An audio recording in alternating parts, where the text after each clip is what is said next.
Kembali bersama kami di Indonesia Bicara, yang muda yang terpapar menjadi tema kita malam ini. Dan yang menarik pemirsa, bahwa para ilmuwan mengklaim bahwa merokok, termasuk rokok elektronik yang banyak digunakan anak muda, ini sangat rentan beresiko terkena COVID-19 dan salah satu penyebabnya. Nah, saya akan ke Dr. Zubairi dulu. Dok, bicara rokok ini menarik, Dok. Bagaimana anak-anak Indonesia sangat tinggi jumlah perokoknya, dan ini kita harus campaign bersama bahwa rokok apapun itu bukan alasan untuk terlihat keren. Nah, kalau bicara rokok dan COVID, Dok, memang berbahaya itukah, Dok, dari ID sendiri? Oh ya, bahaya banget. Jadi kan tadinya usia lanjut itu berbahaya kalau mempunyai komorbid. Ya. Untuk usia muda juga sama, kalau perokok, kalau gendut, jadi kalau obesitas. Itu bisa bahaya. Kemudian juga kalau muda dan kencing manis tidak terkontrol, muda dan sakit ginjal, apalagi kalau sedang cuci darah, itu membahayakan jiwa kalau kena COVID. Demikian pula kalau muda dan sakit liver, serta muda dan penyakit jantung koroner yang sekarang mulai makin banyak. Baik, saya ke Bang Kamal. Bang Kamal. Ya, Bang Juno. Ini juga menarik, Anda menyebutkan di awal bahwa rokok juga salah satu orang-orang yang merokok menjadi sangat beresiko terpapar COVID-19. Nah, lalu Anda melihat anak muda di tanah air, kita tahu ini protokol kesehatan dilanggar, tidak pakai masker, social distancing juga sudah sampai bodo amat, seperti restoran penuh, tempat olahraga juga ramai. Anda melihat apa kalau enforcement tadi perlu lebih tegas lagi, seperti apa? Karena kita tahu ini kalau dibiarkan, ya tadi kaum muda makin biasa aja dan tidak merasa ini bawa ancaman serius. Ya Bang Juno, tadi di awal saya katakan bahwa di dalam data Riskesdas kita itu 63% ya kelompok kaum muda ini merokok. Jadi kelompok muda ini sebetulnya seperti pisau dua sisi. Di sisi yang lain, dia menjadi kekuatan buat kita, karena ini adalah kelompok produktif. Kalau misalnya menghasilkan, sukses, dan seterusnya, ini akan menjadi kekuatan yang luar biasa untuk negara. Nah, kaitannya dalam kesehatan, demikian pula. Dalam kesehatan ini pemerintah tidak bisa berjalan sendiri. Pemerintah butuh rakyat, butuh komunitas, dan segmen muda ini mengambil tempat yang sangat-sangat penting. Kenapa saya katakan begitu? Karena ini berkaitan dengan kekuatan dalam tanda kutip tadi. Nah, sementara sekarang misalnya kaum muda ini sendiri memiliki pemahaman yang bisa berbeda dengan yang kita kehendaki. Itu yang harus kita berikan ya. Jadi pemerintah harus punya inovasi, daerah juga punya inovasi, dan kemudian punya cara. Jadi kita punya bagaimana memberdayakan masyarakat. Nah, di sini perlunya partisipasi masyarakat, termasuk kaum muda. Bagaimana mendekati, bagaimana memberikan pemahaman, dan bukan hanya sekedar objek untuk diberikan pemahaman, tapi harapannya bisa menjadi subjek, bisa menjadi corong. Betul. Bisa menjadi corong. Jadi dengan kata lain ya, Bang Kamal, kita perlu anak-anak muda juga yang jadi role model ya, bukan malah jadi anak-anak muda yang labelnya influencer tapi menyebarkan hal-hal yang tadi hoax seperti itu yang banyak terjadi. Bang Kamal, kita sangat berharap situ. Bang Kamal, kalau kita bicara beberapa waktu lalu sempat ada herd immunity. Ini menarik bagaimana semakin banyak yang terkena, kekebalan akan terbentuk, lalu juga akan membantu lingkungannya. Anda melihat teori herd immunity ini sendiri kaitannya dengan anak muda. Apakah memang ini bisa diterapkan, atau sebenarnya ya ini bukan jaminan ketika banyak yang tertular, kekebalan akan ada seperti itu? Tidak ya, sebaiknya jangan. Kalau menurut saya tidak. Negara tidak boleh mengambil posisi itu. Dan saya tidak melihat bahwa pemerintah mencoba untuk melakukan itu. Itu Bang Juno. Jadi kita tidak ingin, karena herd immunity itu harus 80% terinfeksi. Harus terinfeksi ya? Iya, 80%. Jadi kita tidak ingin korban lagi dong. Imunitas itu akan terbentuk kalau 80% terinfeksi. Dan jangan lupa bahwa kaum muda itu relatif kuat, bahwa komorbid itu ada di atas usia lanjut, bahwa komorbid ada yang disampaikan Prof. Zubairi tadi itu misalnya obes dan lain-lain. Tapi jangan lupa bahwa ada peluang juga risiko kematian pada kelompok muda. Nah, ini yang sering tidak kita sampaikan, bahwa mereka tidak 100% juga gitu. Jadi tidak bisa. Kelompok ini pun memiliki risiko, walaupun risikonya relatif lebih kecil. Saya melihatnya justru pemerintah kita harus melakukan edukasi, semua pihak melakukan edukasi kepada kaum muda bahwa mereka itu bisa menjadi champion. Champion di sini adalah memberikan sesuatu kepada masyarakat gitu. Lewat komunitas loh ya. Kaum muda itu sangat inovatif, atraktif, baik sehari-hari maupun dalam media sosial. Mereka sangat menguasai YouTube, kemudian media sosial yang lain. Betul. Itu pesan-pesan itu bisa cepat dan masif daripada kita menggunakan metode konvensional. Nah, pemerintah menurut hemat saya harus jeli melihat ini dan teori ini bisa dipakai menurut saya dan akan lebih efektif.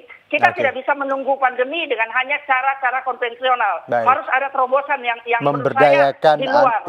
Kaum muda. Betul. Karena kita tahu anak-anak muda sangat dekat dengan digital semuanya. Jadi mereka harusnya punya, setiap anak muda punya tanggung jawab terhadap komunitas dan sosialnya ya. Iya, karena kalau tidak dia akan menjadi menjadi serangan balik untuk kita gitu. Jadi ini amunisi yang harus kita pakai untuk yang hal yang bagus. Saya begitu, ke Dr. Zubairi. Dok, kalau bicara konsep herd immunity ini, Dok, apakah Anda melihat bahwa konsep ini sebenarnya tidak bisa diterapkan ketika banyak yang tertular memang akan membentuk kekebalan. Tapi tadi kita tidak bisa mengorbankan banyak yang tertular karena pasti akan ada angka korban seperti itu. Iya, itu sebetulnya hanya teori saja. Tidak ada yang menerapkan, namun kemudian Swedia mencoba menerapkan. Apa hasilnya? Swedia yang penduduknya hanya sedikit, saat ini sudah 80.000 lebih yang terinfeksi, yang meninggal lebih banyak dari Indonesia. Jadi herd immunity ternyata tidak benar untuk diterapkan. Jadi ada juga contoh yang terbukti keliru. Namun ada hari ini kebetulan ada ada kabar buruk lagi. Hari ini Indonesia tambahnya 2.473. Iya, Dok. Banyak amat, ya. Jadi kita harus makin hati-hati. Jadi sampai sekali Indonesia belum fase menurun, bukan juga menetap, tapi masih on the rise, masih terus naik terus jumlah kasusnya. Dok, tapi kita lihat juga Dok, tingkat kesembuhan juga tinggi seperti itu. Anda melihat ini sesuatu yang positif tidak sebenarnya? Ada tren bahwa ya walaupun yang terinfeksi tinggi, tapi jumlah yang sembuh juga baik seperti itu, cukup balance. Yang sembuh dimanapun juga banyak. Yang ringan aja 95 antara 90 sampai 98% itu yang mild. Jadi intinya sebagian besar kasus kan ada yang tanpa gejala, sebagian besar juga ringan banget. Yang masuk rumah sakit nggak ada 5%. Kemudian dari situ yang masuk ICU sebagian. Yang masuk ICU, yang pakai ventilator ini meninggalnya tinggi banget. Baik. Dok, kalau kita lebih spesifik lagi, kita tahu bahwa banyak sekali anak muda yang mungkin ya Dok ya tidak percaya corona. Dari Satgas COVID-19 ini, apa hal yang paling esensi yang Anda bisa sampaikan kepada anak muda bahwa corona ini ada dan this is something serious, no joke. Apa Dok? Iya, sebetulnya kita harus belajar sekali lagi mengenai ilmu perilaku, mengenai karena masalah human behavior, mengenai perilaku manusia, dan masalah mengenai bagaimana kita mengubah perilaku yang tidak aman menjadi perilaku yang menerapkan protokol kesehatan sehingga aman. Dan perubahan perilaku itu ada beberapa tahapan, mulai dari tahu, kemudian paham, kemudian mengubah ke perilaku yang lebih baik, selalu pakai masker, sering cuci tangan, dan tetap begitu. Nah, ini seringkali tidak bisa masuk ke kepala beberapa segmen masyarakat, termasuk yang remaja, yang muda, kalau yang menyampaikan berbeda usia lanjut, yang ngomong dokter, yang ngomong teman wartawan, tapi jadi artinya harus yang ngomong peers-nya. Jadi pendidikan peers group ini menjadi penting, karena itu kita amat memerlukan remaja, kita memerlukan beberapa influencer, kita memerlukan tokoh agama, tokoh masyarakat untuk masing-masing menyuluh ke peers-nya, ke masyarakat yang sesuai dengan dan yang amat menyenangi mereka. Oke, melengkapi tadi yang dokter sebutkan bahwa ini angka terbaru ya, penambahan untuk hari ini ada 2.473, ini data yang baru kami dapat yang masuk, dan juga Jakarta masih tertinggi di 600 sekian. Nah, saya ke Bang Kamal. Bang Kamal, sama nih Bang pertanyaannya. Banyak anak muda yang ngeyel, tokoh-tokoh publik, influencer yang berlabel, ya tadi influencer, we don't know actually what are they doing sebenarnya. Tapi mereka tidak percaya dan punya campaign masing-masing terkait corona. Concern Anda gimana nih kalau untuk mereka? Apa yang bisa Anda sampaikan untuk mereka percaya bahwa corona itu ada?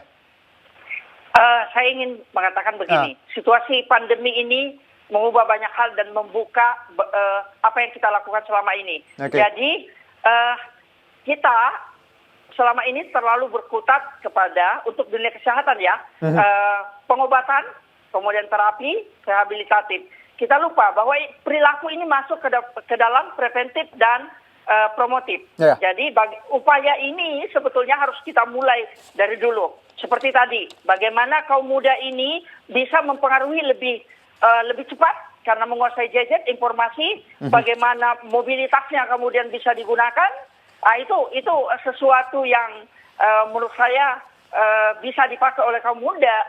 Nah, kita harus menggunakan tangan mereka. Dan sebetulnya pemerintah mengambil peran dengan cara melakukan approach kepada kelompok-kelompok itu.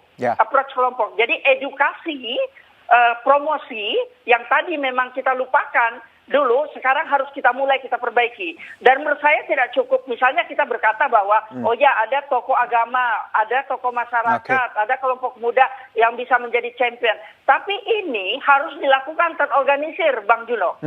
Terorganisir, harus masif dan terstruktur, di mana negara hadir di situ. Ada konsep, ada rencana yang matang, sistematis, bagaimana kita melakukan mapping. Misalnya Jawa Tengah itu kalau tidak salah ada Jogotongo. Kemudian di situ ada komunitas kaum muda yang bisa dipakai, ada komunitas Gowes, ada Kicau Mania, ada banyak cara. Kan ada struktur informal organisasi. Nah, itu bisa kita lakukan. Jadi saya melihat bahwa kita harus melakukan inovasi untuk menyelesaikan persoalan pandemi. Tidak bisa menggunakan, lagi-lagi saya katakan kita tidak bisa menggunakan pendekatan yang biasa-biasa saja. Gitu. Kita harus melihat dan menyampaikan itu masif kepada mereka yang memberikan pesan, menjadi corong, edukasi, sehingga nantinya misalnya mereka yang kemarin menyampaikan pesan itu, pesan salah, itu bisa membantu kita. Begitu Bang Juno. Luar biasa Bang Kamal, penjabaran dan insight-nya. Terima kasih Bang Kamal atas waktunya, dan juga Dr. Zubairi, terima kasih atas waktunya. Tetap sehat, tetap aktif, kita sama-sama berkontribusi untuk bangsa dan negara.